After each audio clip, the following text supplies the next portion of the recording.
चलिए आज हम लोग ऑर्गेनिक केमिस्ट्री में एक और इम्पॉर्टेंट रिएजेंट के बारे में देख लेते हैं। वो है NBS। क्या है वो? NBS फुल फॉर्म होता है इसका एन ब्रोमोसक्सिनिमाइड। एन ब्रोमोसक्सिनिमाइड क्या करता है ये? उसको जानने से पहले एक बार तुम इसका स्ट्रक्चर देख लो। अगर तुम्हें इसका स्ट्रक्चर अच्छे से समझ में आ गया तो इसकी रिएक्शंस थोड़ी आसान हो जाएंगी।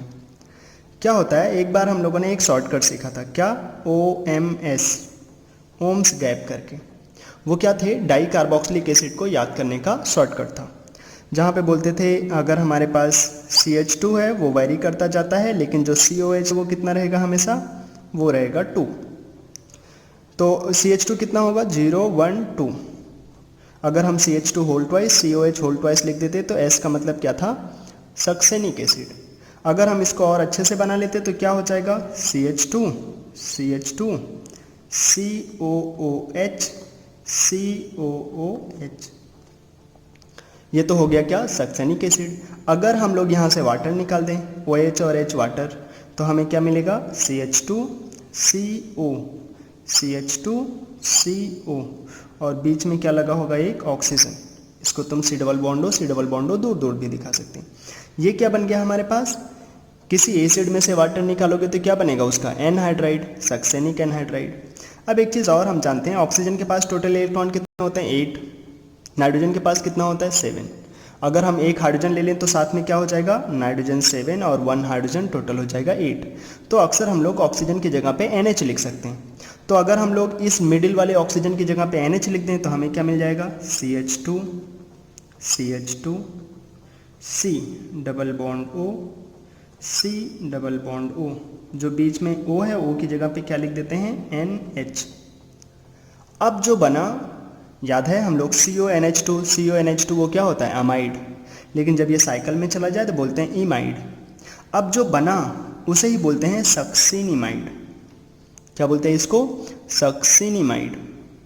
और अगर हम N के साथ जो H लगा है उसको H को हटा के ब्रोमीन लगा दें, मतलब H को हम लोग कन्वर्ट कर दें B में, अब ब्रोमीन में, तो ये बन जाता है N bromosuccinimide. N bromosuccinimide. Nitrogen पे ब्रोमीन लग गया, N ब्रोमोसक्सिनिमाइड। अब ये जो N ब्रोमोसक्सिनिमाइड है क्या करता है, उसको जानने से पहले एक छोटी सी चीज़ और हम लोग जान लेते हैं, कुछ इंपॉर्टेंट ग्रुप्स के बारे में। जैसे हम लोग विनाइल ग्रुप के बारे में पहले कभी सुना होगा, CH2 डबल बॉन्ड CH, इसको बोलते हैं विनाइल। अगर यहाँ Cl लग जाए तो विनाइल क्लोराइड, यहीं पे OH लग गया तो विनाइल अल्कोहल, तो ये हो जाता है विनाइल ग्रुप। एलाइल क्या होते हैं? CH2 double bond CH CH2, ये हो जाता है एलाइल ग्रुप। अगर यहाँ OH लग गया तो एलाइल अल्कोहल हो जाएगा। बेंजाइल ऐसे, बेंजीन रिंग के बाहर CH2 हो तो बेंजाइल। आज के इस लेक्चर में हमें विनाइल की ज़रूरत नहीं पड़ेगा, हमें एलाइल और बेंजाइल की ज़रूरत पड़ेगा। अब मैं कुछ बोल रहा हूँ, अगर हमारे पास डबली बॉन्डेड कार्बन के पास वाला कार्बन हमें कभी मिले, डबली बॉन्डेड कार्बन के पास वाला कार्बन, जिनको HC हाइपर कंजुगेशन वाले कार्बन भी कहते हैं, उस कार्बन को हम लोग बोल देते हैं एलाइलिक कार्बन। क्या बोल देते हैं? Allylic carbon. और बेंजीन रिंग के बाहर वाले कार्बन को क्या बोल देते हैं? बेंजाइलिक कार्बन, या इसी को कुछ लोग अल्फा कार्बन भी बोल देते हैं। तो बेंजाइलिक और एलाइलिक कार्बन हमें समझ में आना चाहिए। जैसे यहाँ पे डबली बॉन्डेड कार्बन के पास वाला कार्बन, तो ये हो गया एलाइलिक कार्बन, और उसके पास कितने हाइड्रोजन हैं? 3। इस हाइड्रोजन को बोलेंगे एलाइलिक हाइड्रोजन। जैसे यहाँ पे बेंजीन रिंग के बाहर CH2, तो ये CH2 क्या हो गया? ये हो गया बेंजाइलिक कार्बन, और इसके पास कितने हाइड्रोजन लगे हैं? 2, तो ये हो गया इसके पास बेंजाइलिक हाइड्रोजन 2। तो बेंजाइलिक कार्बन हमें समझ में आना चाहिए। जैसे यहाँ पे देखो डबली बॉन्डेड कार्बन है, डबली बॉन्डेड कार्बन के पास लगे हुए ऊपर 2 H हैं, नीचे यहाँ पे जो कार्बन के पास लगा हुआ 2 H, तो ये दोनों कार्बन क्या हो गए? ये कार्बन और ये कार्बन, ये दोनों कार्बन हो गया एलाइलिक कार्बन। और हाइड्रोजन जो ये मैंने दिखाए हैं, 2 हाइड्रोजन यहाँ पे होगा, 2 हाइड्रोजन यहाँ पे होगा, तो ये दोनों हाइड्रोजन और ये दोनों हाइड्रोजन क्या हो जाएंगे? Allylic hydrogen. अच्छा, तो जो N ब्रोमोसक्सिनिमाइड है, जिसका स्ट्रक्चर अगर हम लोग देखना चाहें ना, तो हमें स्ट्रक्चर कुछ ऐसे दिखाई देगा। ये रहा, ये पूरा का पूरा यहाँ से यहाँ तक बॉन्ड है, C double bond O NH में। तो तो जो ये बना ये तो है एन ब्रोमोसक्सिनिमाइड। क्या करता है ये, जो हमारे पास कभी एलाइलिक कार्बन हो या बेंजालिक कार्बन हो तो उनके पास जो H है वो H और इसका ब्रोमीन HBr निकल जाता है, और या ऐसे समझ लो कि जो इसके बेंजालिक H हैं वो H निकल जाते हैं, जो एलाइलिक H या बेंजालिक H हैं वो निकल जाते हैं और उसकी जगह पे कौन आ जाता है, ब्रोमीन।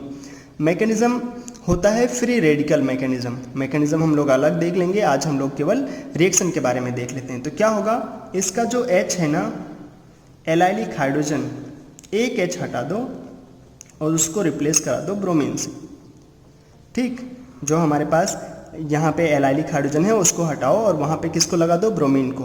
जो मैकेनिज्म होता है वो होता है फ्री रेडिकल मैकेनिज्म।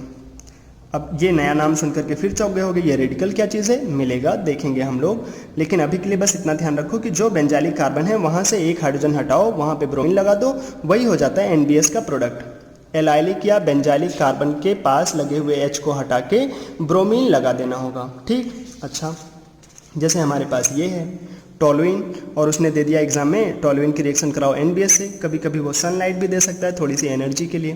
तो क्या होगा, इसके जो CH बॉन्ड है वो टूटते हैं और उस H को रिप्लेस करके एक लग जाता है ब्रोमीन। कौन सी मैकेनिज्म से, फ्री रेडिकल मैकेनिज्म। मैं बोल रहा बस सुनते चलो कि अगर कभी कहीं पूछ लिया तो याद रह जाना चाहिए, मैकेनिज्म देख लेंगे कभी। जैसे यहाँ पे अगर उन्होंने बोल दिया NBS से रिएक्शन कराओ तो देखो ये बाहर CH2, ये कैसा कार्बन होगा, यही होगा बेंजालिक कार्बन। इसके पास ये बाहर वाले CH3 से मतलब नहीं है, हमें बेंजीन रिंग के पास लगे हुए कार्बन से मतलब है। तो इसकी रिएक्शन NBS से पूछा तो क्या करेंगे हम लोग, किस H को हटाएंगे, जो बेंजालिक कार्बन के पास है। पहले 2 H था, अभी कितने H बचेंगे, केवल एक, और एक H को रिप्लेस करा के कौन आ जाएगा, ब्रोमीन, और इधर CH3 लगा रहेगा। ये हो गया NBS का प्रोडक्ट। ठीक, एलाइलिक या बेंजालिक कार्बन के पास लगे हुए हाइड्रोजन को रिप्लेस कर देंगे ब्रोमीन से।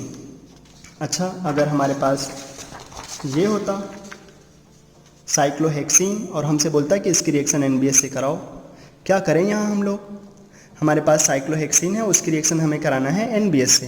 तो हमें बस इतना ध्यान देना होगा कि जो यहाँ पे ये ऊपर और नीचे जो कार्बन है वो बेंजालिक कार्बन है, सॉरी यहाँ पे क्या है, एलाइलिक कार्बन, उसके पास चाहे ऊपर या नीचे दोनों में से किसी एक के H को हटाओ, वहाँ पे किसको लगा दो, ब्रोमीन को, बन गया हमारा प्रोडक्ट। ये डबल बॉन्ड ऐसे ही रह जाएगा। अब यहाँ पे देखो उन्होंने बताया कि इसकी रिएक्शन करा के दिखाओ N ब्रोमोसक्सिनिमाइड से। स्ट्रक्चर ध्यान रहना चाहिए, कभी स्ट्रक्चर दिखा दिया तो फिर तो टफ हो सकता है। तो क्या करना है, अब यहाँ पे जो हमारे पास एलाइलिक कार्बन होगा ये यहाँ से H को हटा के किसको लगा देना होगा, ब्रोमीन को। तो हमें क्या मिल जाएगा, CH2 डबल बॉन्ड CH, यहाँ पे CH2, H को हटाओ, यहाँ पे लगा दो ब्रोमीन और CH3। हमें इसके हाइड्रोजन को रिप्लेस कर देना होगा ब्रोमीन के साथ। ठीक, तो NBS N ब्रोमोसक्सिनिमाइड एक सिंपल सा बहुत ही आसान सा रिएजेंट है जो एलाइलिक या बेंजालिक कार्बन के पास लगे हुए हाइड्रोजन को रिप्लेस कर देता है ब्रोमीन से। ठीक, तो हम इस रिएजेंट को ध्यान रखेंगे जब भी कभी हमें हटाना होगा एलाइलिक या बेंजालिक कार्बन के पास लगे हुए हाइड्रोजन को और रिप्लेस करना होगा ब्रोमीन से, तो हम किसका यूज़ करेंगे, NBS का, N ब्रोमोसक्सिनिमाइड का। स्ट्रक्चर ध्यान रखो, एग्जाम में डायरेक्ट ये स्ट्रक्चर पूछा भी जा सकता है और ये तो इंटरनेशनल है ही, इसको ऐसे ही एग्जाम में देकर अक्सर आता है। ठीक, तो आज के लिए इतना ही रखते हैं और आगे फिर हम लोग ऑर्गेनिक केमिस्ट्री के नए लेक्चर के साथ मिलेंगे। आज के लिए इतना ही, बाय।